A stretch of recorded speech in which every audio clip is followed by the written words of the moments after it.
I actually ran track, but I was doing it just to get points for the team. And at this particular meet, I was long jumping. And I ran, hit the board, I jumped, and it was like 13 feet. And one of the kids was like, man, he need to go to the Special Olympics. And I quit.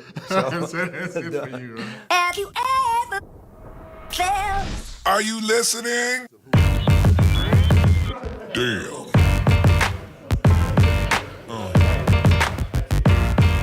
Yeah. Yeah.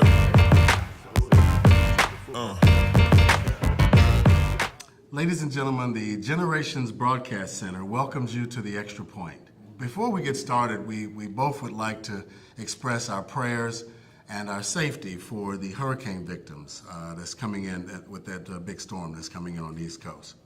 But today we're honored to have a Haynesville, Louisiana-born former Dallas Cowboy, former Washington Redskins, former San Francisco 49ers, former Cologne Centurion, which is an NFL Europe, and present gentleman, present family man, present trust captain for the DFW Metroplex, and friend, Mr. Dimitri Untrell Evans. Very good to see you. Thanks for coming on the show today, man. Thank you for having me, Larry. Yeah, great to see you. As we were looking through your history, I thought I'd try to get started in talking about really your elementary school history, because as we researched, you had such a great middle school and high school career. Let's start with who was a great mentor for you in your early years in elementary school and growing up? I think my mom was a young parent, and we lived with her parents.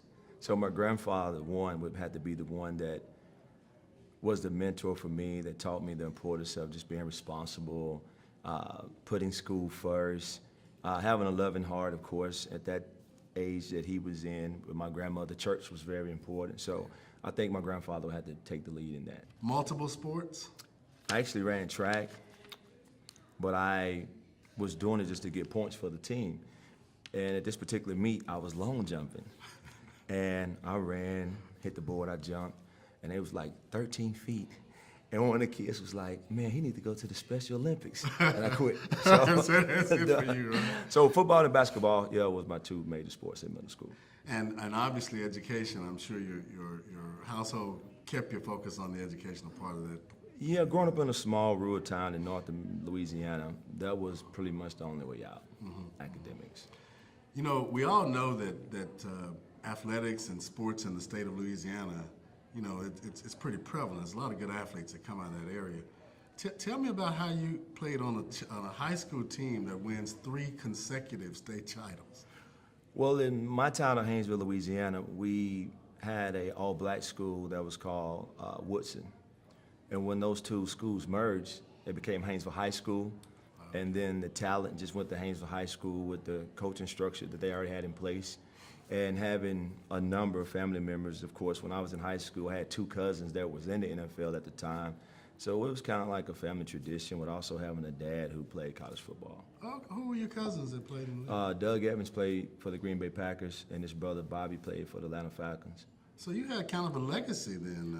That's somewhat. At that time, it really wasn't, because of the age difference, and really didn't have the relationship with them because they were so much older. But as I became older and played college ball, we started narrowing the gap and started spending more time and talking, and them kind of mentoring me. The process of how to become a drafted prospect and what are the expectations of playing in the NFL. Yeah, that's good. Now, coming into your high school environment, you ended up getting some pretty good accolades, I think, didn't you? Football-wise, that's correct. Playing on a high school team, my 4 years in high school, only losing 2 games and winning 3 state championships. I was highly recruited, but of course we all know you can only play at one school. So. How was that school? Well, I played at the University of Georgia, but I really look back on that and really felt I should have stayed in state. I'm surprised, honestly, as we were reading your history, it was a surprise that the state of Louisiana even let you out to get to the University of Georgia. That's correct. So Georgia takes you from Louisiana. How did that happen? Well, like I mentioned earlier, my mom was a young parent, and this was her first experience in having a son that was being highly recruited. And I think a lot of the recruiting tactics was a little bit unethical in her perspective, and she didn't feel that her son could be bought, which I kind of wish we might have would have considered some of those options. But moving forward, I mean, she did what she felt was best in her heart, and you can't blame the parent for that. No, you can't. You can't. So how was it going to, I mean, from Louisiana, going into the University of Georgia, having such a dynamic high school career, how did it go in the college environment? It was a good thing that I had the church and the perspective of faith in my heart, because it was challenging. I didn't understand the politics of sports, especially on the college level when it came to, in Louisiana we have parishes, but in Georgia, the counties having influential individuals who was boosters, who wanted to see certain guys play from their county. Mm-hmm. You coming from Louisiana, nobody's really putting any money behind you to see you play. So you continue to fall on the depth chart, not so much because of your play, but because of there are other people that have influences on the university and the alumni that could, quote unquote, play to have a guy from their county to play. Right. And those boosters, they're gonna be at University of Georgia and they're gonna spend that money. I'm a guy who coming out of state where they never have to go back to my high school again and recruit. So you learn all those things, and that's a learned lesson, but it was just a lot of the politics that I didn't feel was as important as far as winning concerned, because I was coming from a winning high school and I always thought the best player played. So what team did you start your career with? Dallas Cowboys. Okay. And was that the team that you preferred? I mean, how did that happen? Talk a little bit about that. Well, it goes back to, I said, having influence within that organization. Coach George Edwards was my D-line coach my first year at Georgia. My second year, he leaves and he comes to the Cowboys to coach the linebackers. Him and Coach Zimmerman had coached together previously. And he was here and he reached out, and Jim Jeffco was the D-line coach, and we just kind of got things taken care of just from that perspective. And they knew that, but they knew your commitment to the sport. You know correct. I mean? Because you became an undrafted free agent. That's right? correct. Very similar. In fact, when I was reading it, I returned to the States in 2001, so I didn't get a chance to see you play, but you started your career as an undrafted free agent, and that ain't easy. No, it's not. Trying to do that. But you got off to a very good start as a rookie. Talk about your rookie year with the Cowboys. I did. In 2001, we had 16 defensive linemen in training camp. Wow. Of course, 4 play at a time, so that's 4 teams, first, second, third, fourth string.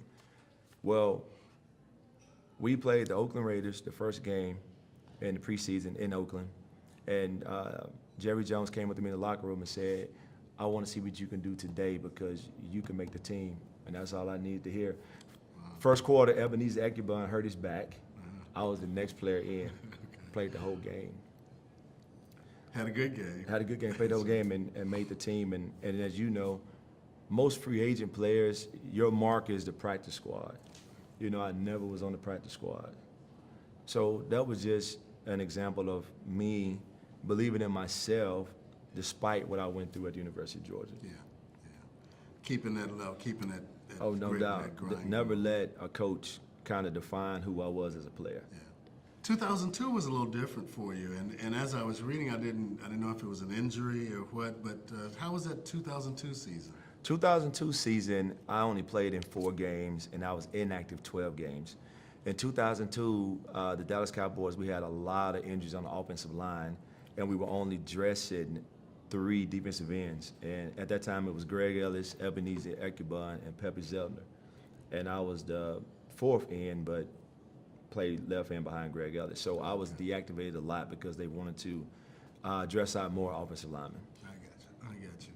Now, after the Cowboy experience, you decided to go international, I guess, huh? Tell us about that. Right. Well, in 2003, I got released when Bill Parcells came because he was turning the defense into a 3-4. Oh, okay. And I tore my meniscus, not realizing it. I thought it was because of the knee braces that Parcells made us wear, and I never wore knee braces. Mm-hmm. Well, I sat out in 2003. In 2004, I went to NFL Europe to Cologne, Germany, and played for the Cologne Centurions. But the experience international was life-changing. It taught me a lot about myself and about America and about just people. It's a huge misconception about living overseas or being a black man overseas compared to in America. It was a great experience, and I advise anyone that have the opportunity to live overseas, they should at least give it a try. You know, I totally agree with that perspective of the international experience. Talk a little bit about, you know, how it broadens you and what perspective it gave you, even on, you know, back on your own country. Right. Well, for one, here in America, we're commercialized. We like the cars, we like the clothes. TV has commercials all day, every day. In Europe, they use the public transit system. Yeah. They walk everywhere. They ride their bicycles. You don't need a car, right? So that's not important. Just all the laws and the rules we have here with even alcohol or with restaurants being open late at night or teenagers having curfews. You know, in Europe, especially in Cologne, Germany, they didn't have an open container law. We would go to practice at 7:30 in the morning. We would see people on the train drinking wine before they go to work.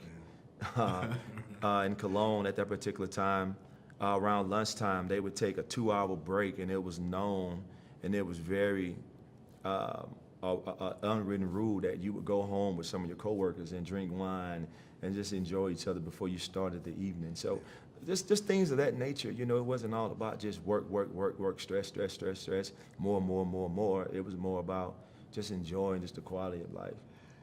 Dimitri, that was an excellent represent. I lived a long time out of the country, and you're right. When I came back to America, I could feel marketing pulling on my pockets. You know, it's like if you're not a consumer, you're not participating. Yeah. So yeah, I think your explanation of international exposure is excellent. Talk a little bit more about any impact it had on your experience. Yeah, I think our military has done a great job of representing American men, especially men of color, very well overseas, because I spent a lot of time in Frankfurt, and there are a lot of military guys that was there, and the people was just open and very hospitable when they would see you coming into their restaurants and on the streets. So I think the guys that, like I mentioned, from America that have lived there have carried themselves well to where when we go visit as Americans, you get treated well. That's a great statement, especially, you know, a lot of our chapters around the country have a great relationship with the military, and then all the time it's not reported that way. So, you know, I'm glad that even in the European environment or the foreign environment, our military is respected and seen very highly. Sounds like you had a good time over there. Sounds like it had a good impact on your life, though, moving forward, because basically when you decided to come back to the States, you said, I don't want to go anywhere but the capital of the country. So you ended up going to Washington, D.C. Yeah, I went to D.C. So tell us about returning to the capital. Well, I spent my next 5 years with the Redskins under Coach Joe Gibbs as our head coach and Greg Williams, our defensive coordinator. And it was a great experience because it gave me an opportunity to get back in the NFL, and I matured in Europe so much to where I end up finding my bride and getting married, and really just start focusing on just really maturing from a responsibility standpoint as far as, you know, now start resting, start going to bed at night, leaving the streets, in the streets, really focusing on your craft of football, because when you first come to NFL from college, you still have a lot of that college in you. Yeah, you know, you still true. have a lot of that college lifestyle. So Washington was where I really started understanding the game of football and started understanding what it took to be a pro. You know, I opened this show by talking about all of the former relationships you had in sport, but all the present relationships you have as a good family man, as a father.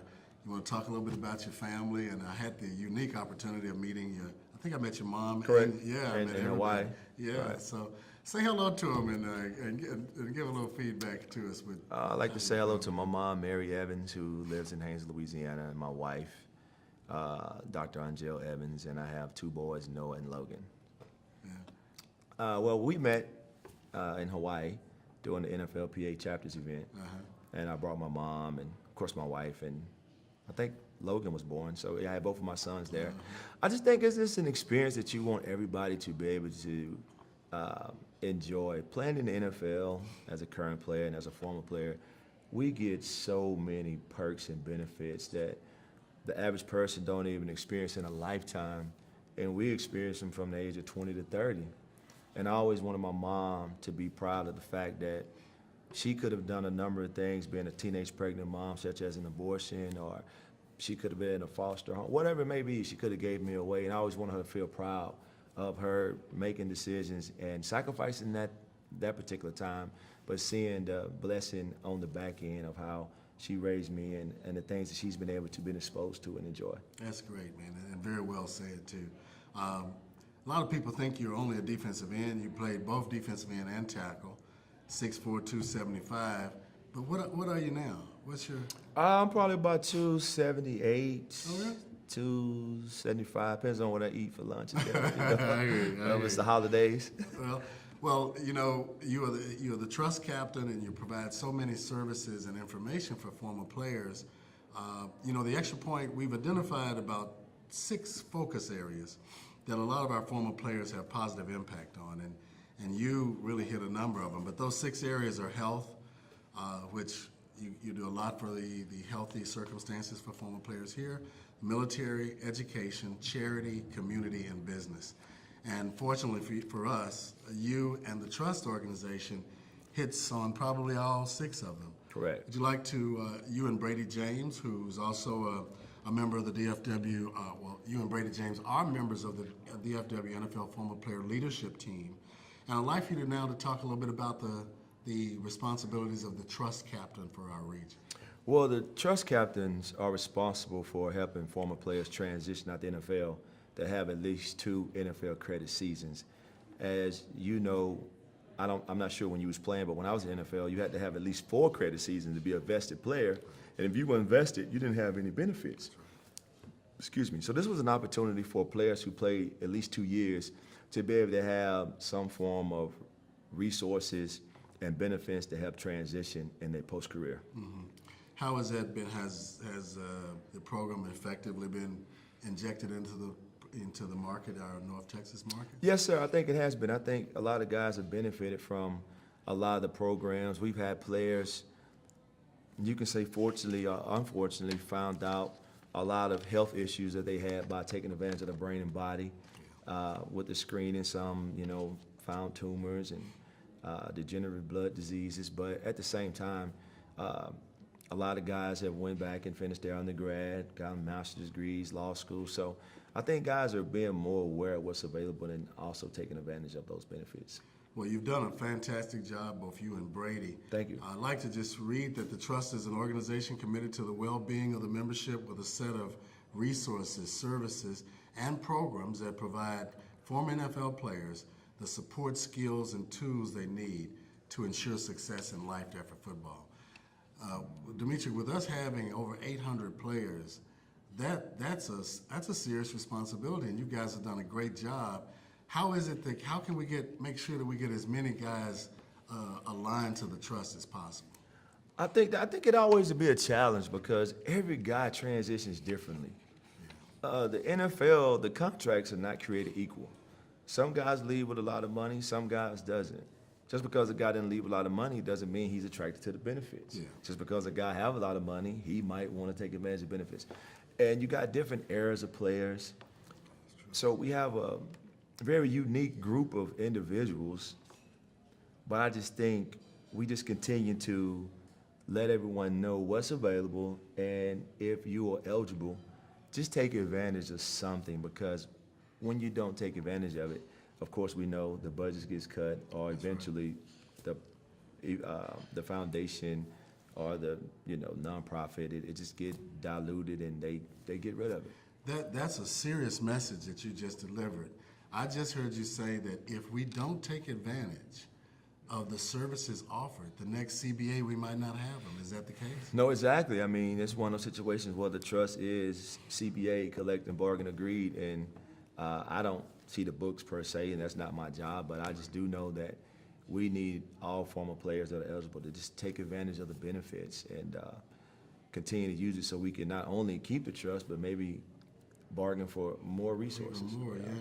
So how should we register? What should players do to ensure that they can get aligned to the trust? Well, the guys here in the Texas area, one, they can reach out to Brady James or myself. You can go to www.playerstrust.com and click on captains and find the captains in your area, and you can find our email and phone number in the subtitle, and just reach out and give us a call, and we'll get the ball rolling. So, Dimitri, they can go online, players can go online and register, but we'll also, in terms of the show, The Extra Point, we'll make sure that we add a link on our website so that if any players that are viewing the show, I'm sure everybody wants to see you on the show, they can go directly to that link, and that link can also register them with the trust. That'd be good. The more places we have our resources available, the more players we'll be able to reach. Great. Well, Dimitri, it's trivia time. And we got some questions to ask you on possibly relating to some of the teams you're on.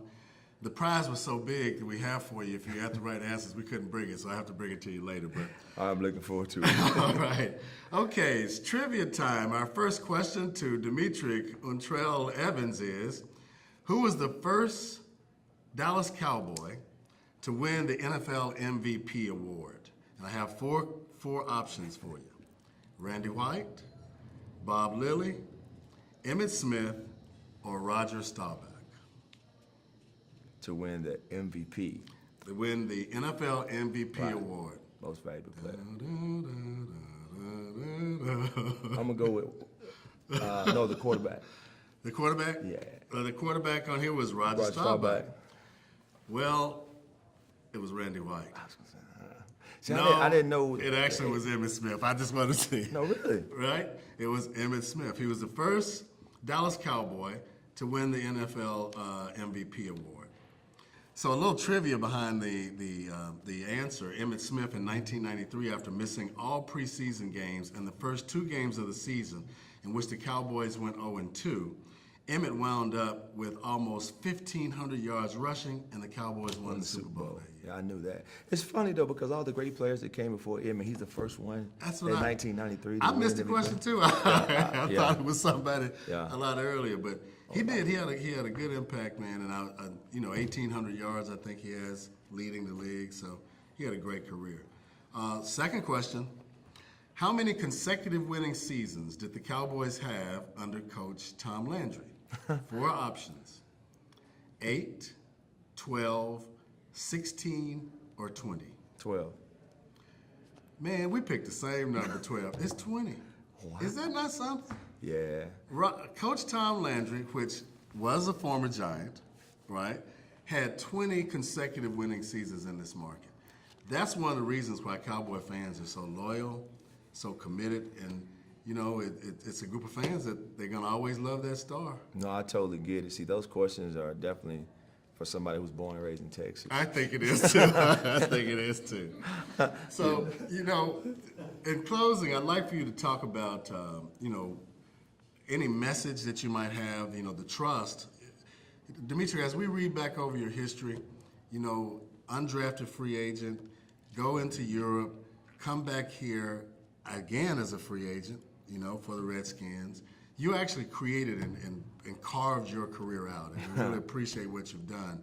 Any message you have for young people? It hadn't been easy for you, but Right. you fought through each one of the circumstances. Any message you have for youth? I would just say they need to understand that people don't give out blessings. God do.